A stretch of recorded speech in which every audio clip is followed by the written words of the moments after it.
In rubric 2, which is the questions 2 and 3 on task 1, what's the guiding question? What are you really answering through that rubric? Well, what you're asking is, how are my supports and strategies appropriate for my students' current level of performance? I'm Dr. Von Duke. I'm a professor of education and a certified portfolio reviewer for the EdTPA. I've worked as a consultant with students and candidates on passing the EdTPA, and I have 100% pass rate with those who've worked with me. This channel is a result of my desire to lessen the burden of passing this difficult portfolio, which stands in the way very often of you getting the salary you deserve and the job that you're desiring. And it's because I noticed that when I was reviewing portfolios, small changes could have made significant differences in candidate scores.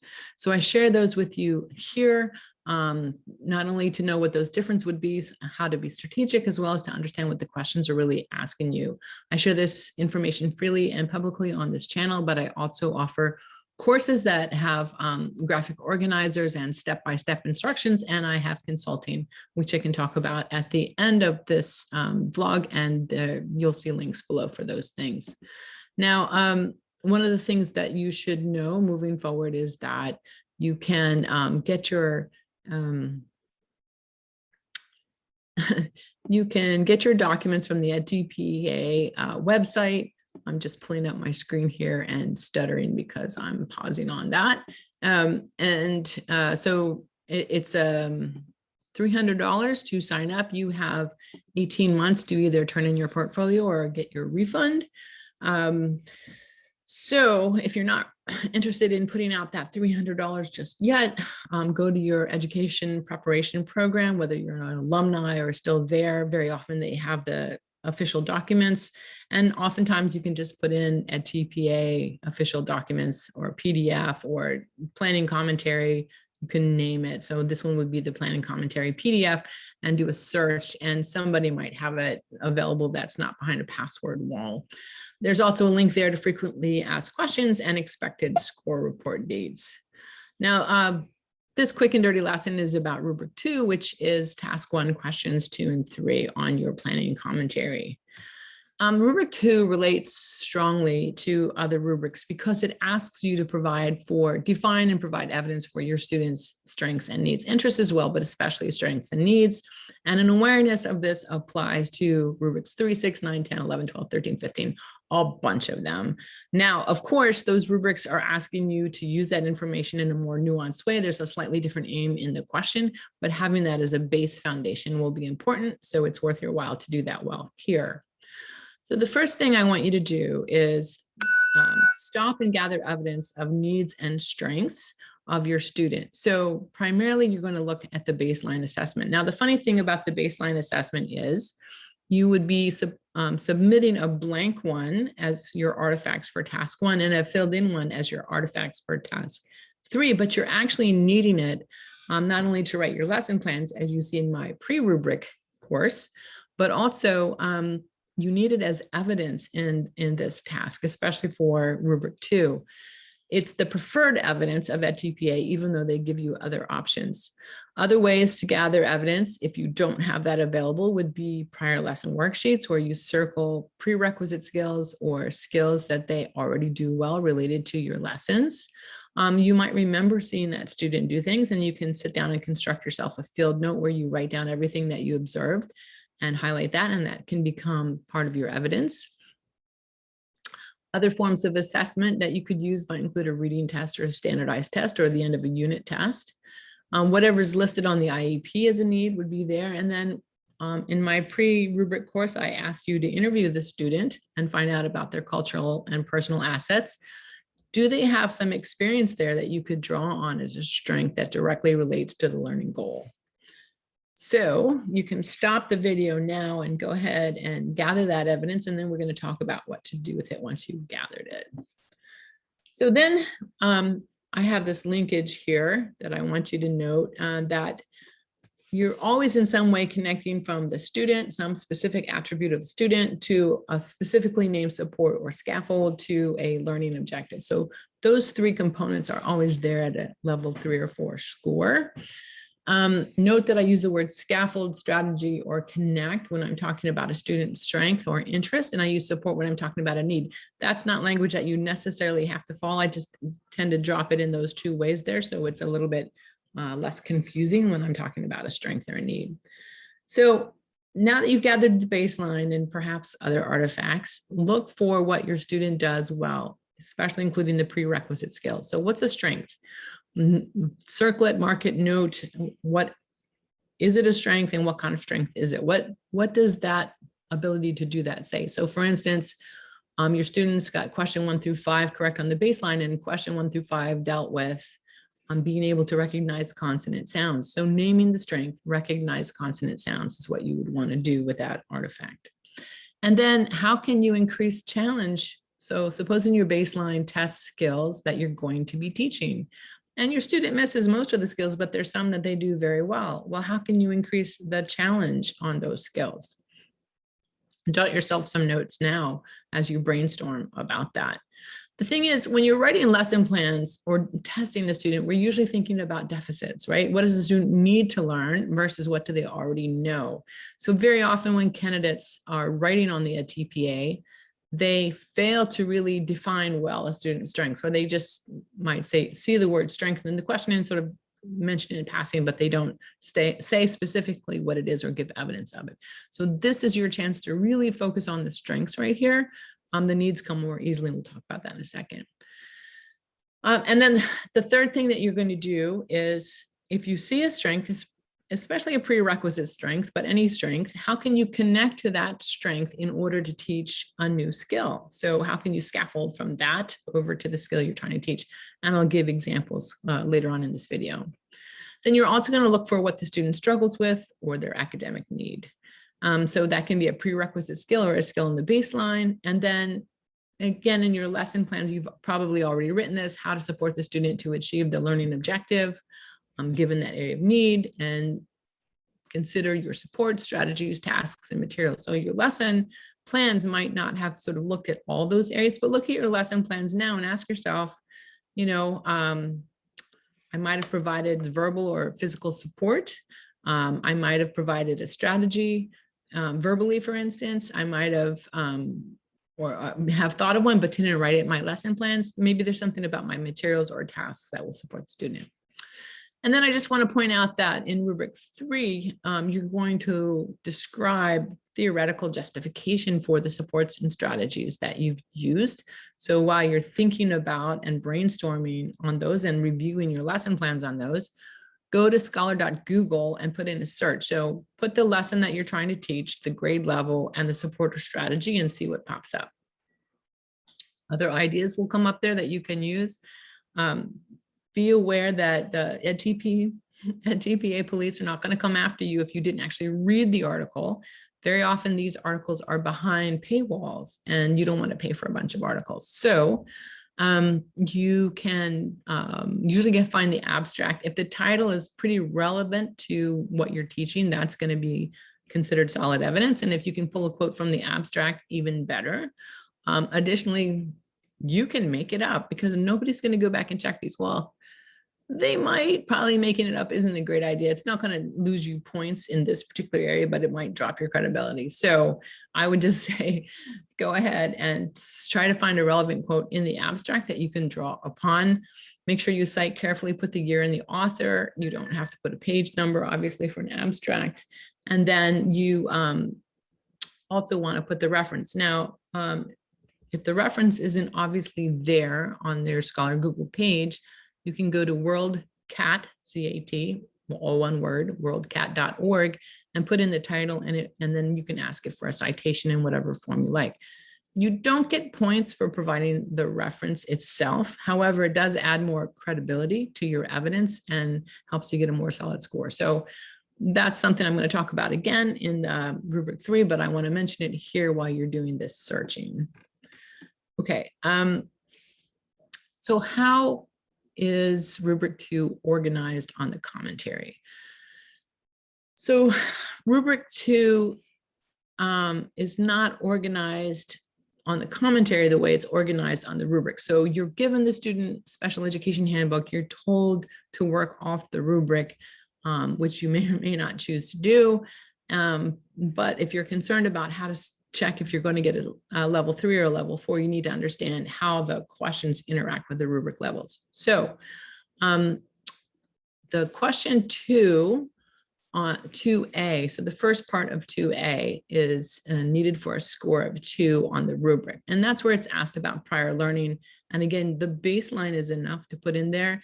A lot of question 2 is actually quite confusing. If you look at it on the commentary, you just think, well, that's a lot that they're asking for. Do I need to put all that information there? The design behind question 2 is to get you to gather that evidence and start thinking about it.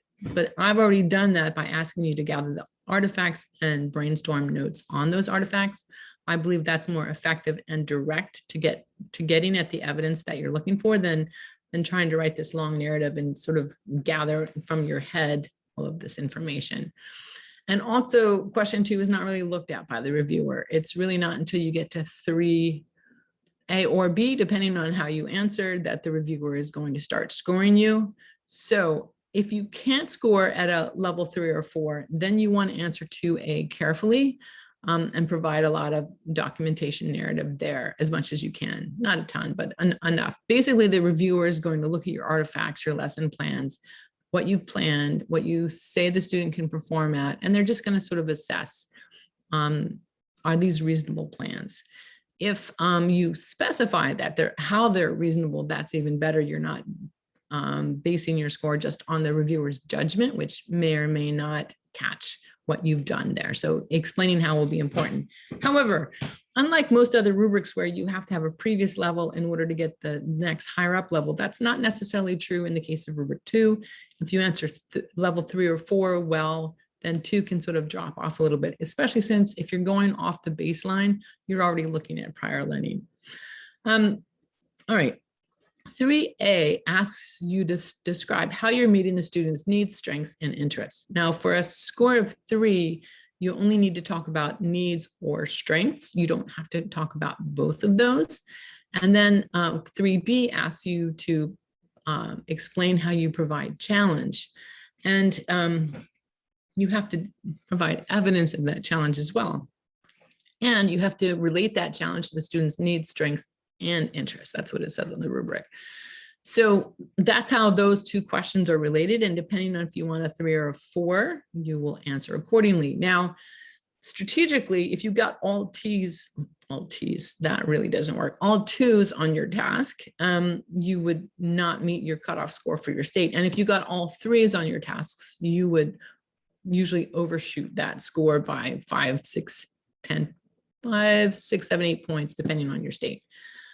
So a combination of 2s and 3s can work well for you. You don't necessarily have to push for 4s. And if you're strapped for time, I don't recommend that you push for 4s. Focus on the kids that you're teaching and get this done and be done with it.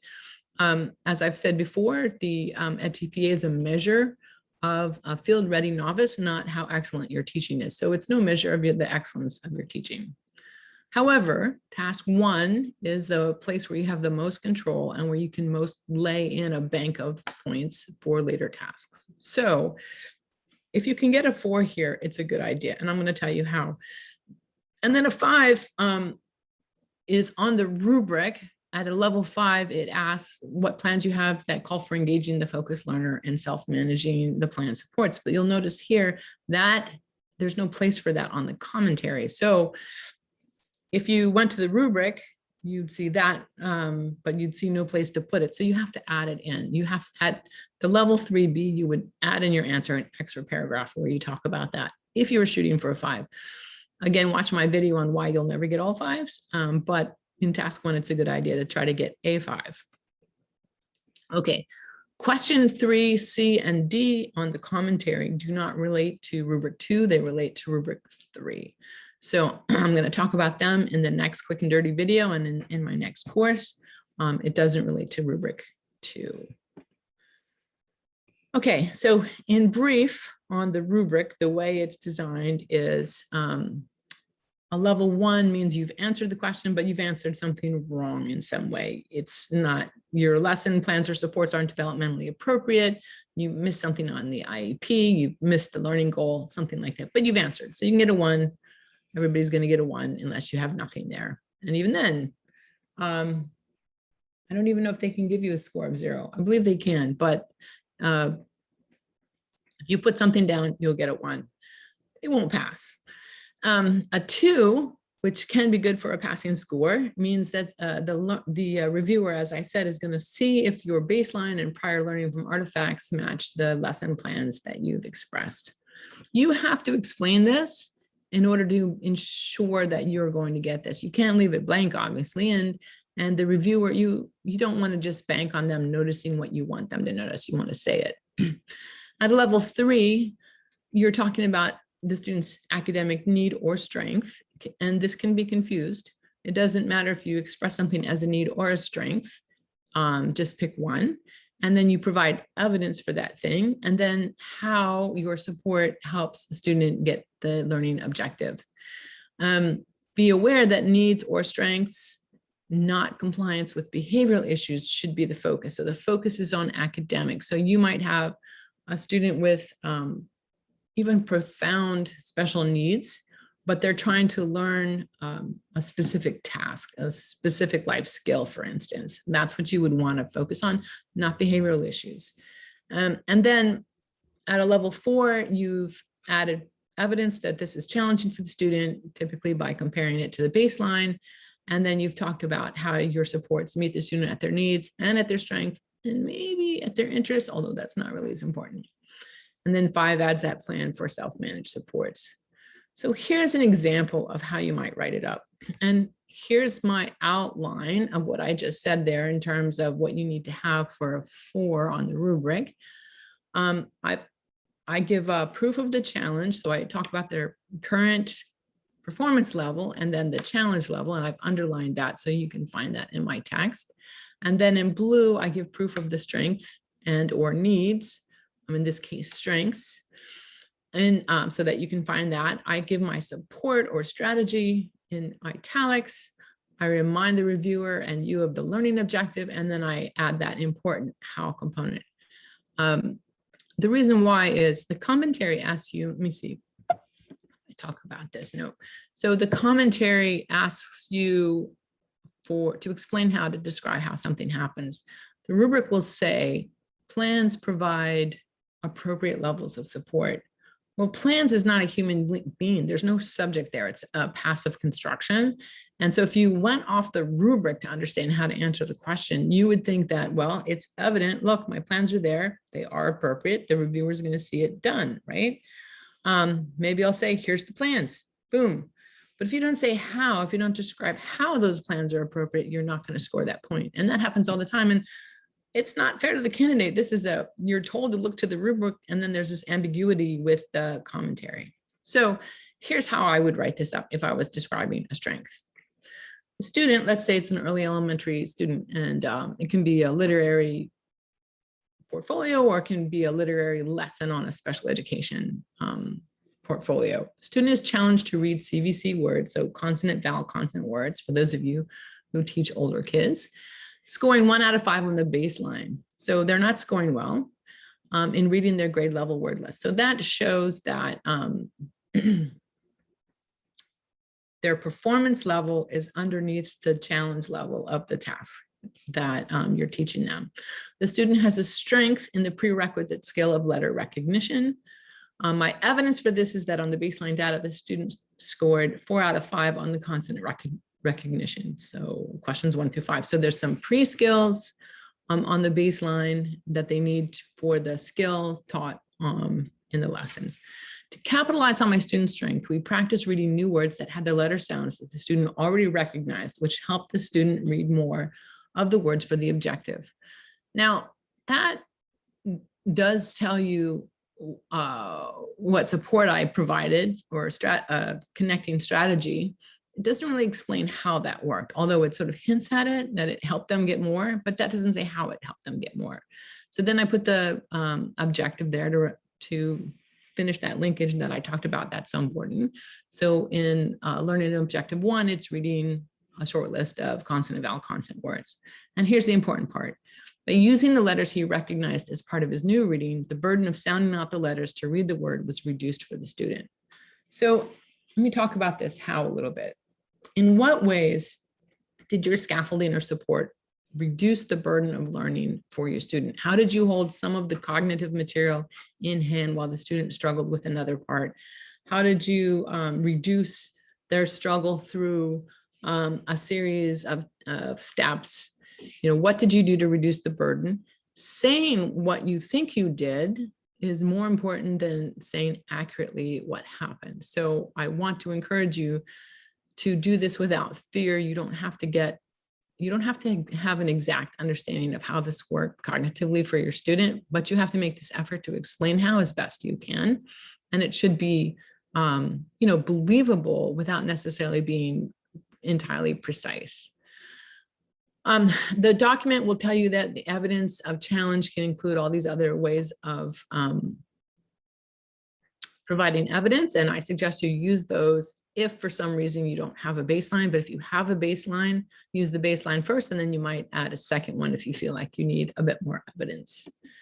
I have a pre-rubric course available and additional courses at this website at TPAFB for feedback at Thinkific. You can find rubric 1 course. The quick and dirty version is on my channel, and you can find the course there. Every first rubric on every task is typically pretty foundational to the whole of the task. So if you were going to take any course, that would be the one to take. My courses include a graphic organizer for organizing your evidence, step-by-step videos, indicators of when to stop and start and complete sections, as we did a little bit here, and of course the PowerPoint links. I also offer individual consulting. So if your particular context, lesson plans, or student is a little bit hard to fit to the EdTPA expectations, I help you with that by providing you with a mock score, and so you know where and when you can get low-hanging fruit and strategize about what to work on. And to get more points, and I provide you with some strategies and ideas for how to do that. I work with elementary, although this is about special education, I work with elementary as well as secondary and special education portfolios. I myself am a certified teacher in secondary education, as well as being a professor of education. The steps of consulting are here. You can see how it works. There's usually a pretty fast turnaround. Once you send me your documents and a payment, you'll receive an email from me when we'll set up an appointment to talk about it. So I hope this was helpful to you. If you need more help, those are the resources, and I will look for you at my next posting.